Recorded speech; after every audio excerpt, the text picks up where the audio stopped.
कानून लेके आया। हमारा मंडी पूरा निजीकरण करने के होता है, दाल होता है और हमारा ऑयल होता है, एनिमल ऑयल होता है, प्याज होता है, आलू होता है, कानून लेके आया। और हमारा मंडी तोड़ेंगे बोला, एमएसपी नहीं होगा बोला। इसको खिलाफ हमारा देश का किसान, हमारा सारे देश का किसान इकट्ठा करके 75 साल में उसको ऊपर ईडी को बेचेंगे, आईटी को बेचेंगे, सीबीआई को बेचेंगे। देखो हमारा मुख्यमंत्री मिनिस्टर साहब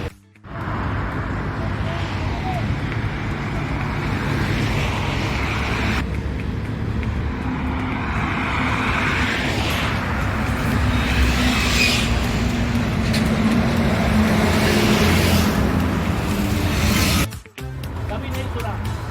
हम देखो वहाँ हमारा झारखंड में तो मुख्यमंत्री अभी कहाँ है वो?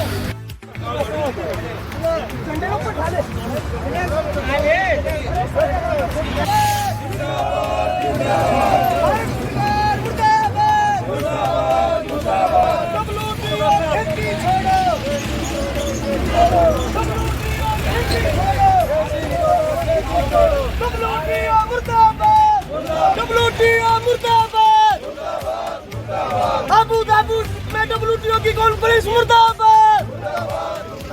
भारत की सब्सिडियां खत्म करने वाला WTO मुर्दाबाद। MSP घटाने वाली सरकार मुर्दाबाद। इनकलाब जिंदाबाद, इनकलाब जिंदाबाद, WTO मुर्दाबाद।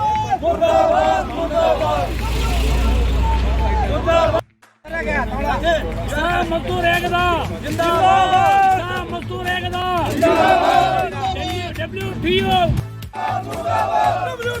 खेती छोड़ो, MSP की गारंटी दो। इंकलाब जिंदाबाद, किसान मजदूर एक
सुमित राज्य सचिव अखिल भारतीय किसान सभा आज पूरे देश के अंदर संयुक्त किसान मोर्चा के आह्वान पर ट्रैक्टर खड़े करते हुए हाईवे के ऊपर WTO के बड़े बड़े पुतले दहन किए गए हैं।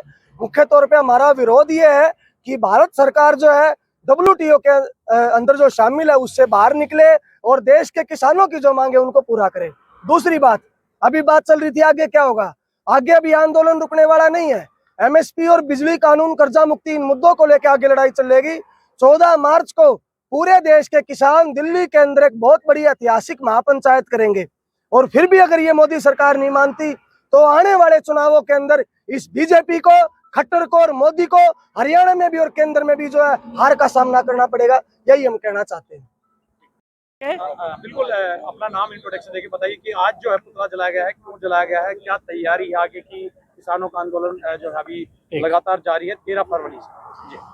सुनिए, हम पी कृष्ण प्रसाद, मैं अखिल भारतीय किसान सभा का हमारा देशीय कोषाध्यक्ष हूँ और केरल से पूर्व विधायक हूँ और हम SKM का कोऑर्डिनेशन कमेटी का सदस्य हूँ।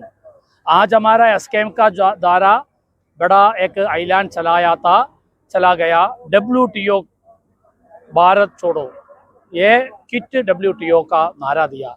यह नारा इसलिए देना पड़ा, हम MSP के लिए बड़ा आंदोलन में है। हमारा देश का प्रधानमंत्री नरेंद्र मोदी जी MSP देने के लिए तैयार नहीं है। वो बोल रहा है WTO का जो कंडीशंस है वो कंडीशन के जरिए एमएसपी नहीं दे सकता। तो वो ये भी बोल रहा है, अभी AWTO का मीटिंग आज से हमारा अबू धाबी जो अरब देश है वहाँ का बड़ा सिटी है, वहाँ आज शुरू होने वाला है। इसमें हमारा पीयूष गोयल जी वगैरह चलेगा, तो वहाँ भी ये डिस्कशन भी होगा। हम 80 करोड़ लोगों को मुफ्त राशन दे रहा है, वो नहीं दे सकता। ये लोग सारे खुला मंडी से और बाजार से अपना राशन खरीदना पड़ेगा, अपना अनाज खरीदना पड़ेगा। ये भी हमारा देश का, ये जो गरीब लोग है, किसान है, खेत मजदूर है, इसका खिलाफ एक कंडीशन है। तो हम अभी प्रधानमंत्री से बोलना चाहता हूँ, आप WTO में बोलना चाहिए, आप हमारा देश ये 140 करोड़ लोगों का देश है, इसमें 50% से ज्यादा लोग खेती में निर्भर है। इसलिए खेती को आप WTO का कंडीशन को बाहर रखो, ये आप अपील करना चाहिए। और ये तैयार नहीं है तो आप ऐलान करना पड़ेगा, हम 12 WTO का बाहर जाएगा। आप इसी तरह पोजीशन लेंगे तो ही हमको MSP मिलेगा। इसलिए हम MSP का ये आंदोलन से सारे देश का जनता स्वावलंबनीकरण कर रहा है। ये पुराना हमारा आंदोलन जो हुआ वो दिल्ली केंद्रित था, दिल्ली केंद्रित आंदोलन करके हम उनको 3 कानून को वापस कराने में हम कामयाब हुआ। अभी MSP छोटा बात नहीं है, ये सरकार फैसला करने से ये नहीं होने वाला है। तो हमको हमारा सारे देश का किसान को हम बोल रहा है, अब सारे देश का किसान अभी सड़क पे आना पड़ेगा, सारे देश का गांव में सड़क पे आना पड़ेगा, सारे जिला में हमारा, सारे केरल से कश्मीर तक, गुजरात से मणिपुर तक हमारा संयुक्त किसान मोर्चा का काम है। आने वाले आंदोलन, दिल्ली का जो आंदोलन हुआ ऐसा नहीं होगा, सारे देश आंदोलन में आएगा। इसके लिए हम तैयार कर रहा है। आने वाले 14 मार्च को हम एक बड़ा ऐलान किया है, हमारा रामलीला मैदान में किसान मजदूर का महापंचायत करेगा। एक किसान मजदूर महापंचायत में हमारा देश का मजदूर भी हमारे साथ होगा, हमारा नौजवान से, हमारा छात्रों से, हमारा महिलाओं से, हमारा छोटा व्यापारियों से हम आह्वान कर चुका है। आप सब लोग इकट्ठा होना चाहिए। ये कॉर्पोरेट लोग बहुत ताकतवर है। देखो 2014 में ये सरकार जो आया उस समय पे अंबानी का संपत्ति कितना था, 1,67,000 करोड़ था, का मतलब 1,67 है ना, 67 को 67 लाख करोड़ था। अभी कितना है, 8,03,000 करोड़ रुपया उनका संपत्ति है। ये जो उन्होंने अमृतकाल बोल रहा है, ये अमृतकाल अंबानी का अमृतकाल है, ये अमृतकाल अदानी का अमृतकाल है, टाटा का अमृतकाल है। हमारा किसान के लिए विश्वकाल है, हमारा मजदूर के लिए विश्वकाल है।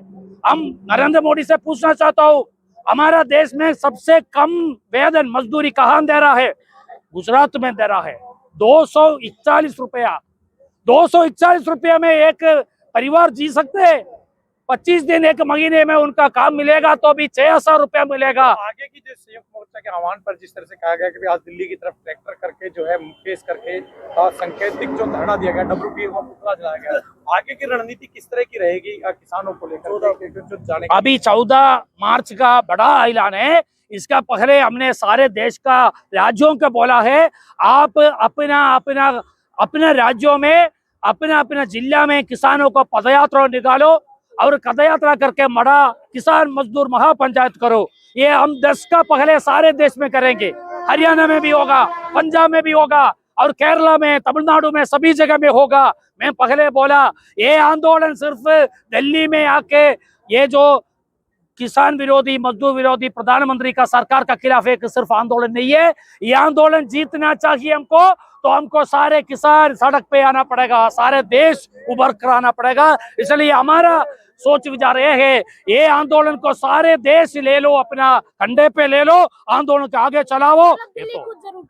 दिल्ली कुछ हम जरूर करेगा, दिल्ली हमारा बनेगा, हमारा किसान और मजदूर का है दिल्ली, कॉर्पोरेट लोगों का नहीं है। दिल्ली कभी भी कॉर्पोरेट का नहीं था। दिल्ली का दिल किसान का साथ है, दिल्ली का दिल मजदूर का साथ है। अभी कॉर्पोरेट लोग उसको पकड़ के रखा, उनका साथ हवाला कर रहा है हमारा नरेंद्र मोदी जी का सरकार। वो सरकार से हम बोल रहा हूँ, आप हमारा किसान को समझो, आप हमारा मजदूर को समझो। हमारा किसान मजदूर मेहनत करके ये देश को बनाता है। इसलिए कौन बनाता है हिंदुस्तान? मजदूर किसान बनाता है हिंदुस्तान। ये नारा है। अंबानी अदानी नहीं बनाता है, वो संपत्ति बनाता है। हम अनाज बनाता है, हम मकान बनाता है, हम सड़क बनाता है, हम पैसा नहीं बनाता, हम हमारा देश बनाता है। इसलिए ये हमारा आंदोलन में दिल्ली का कुछ जरूर होगा, वो दिल्ली का कुछ के लिए हम तैयार कर रहा है।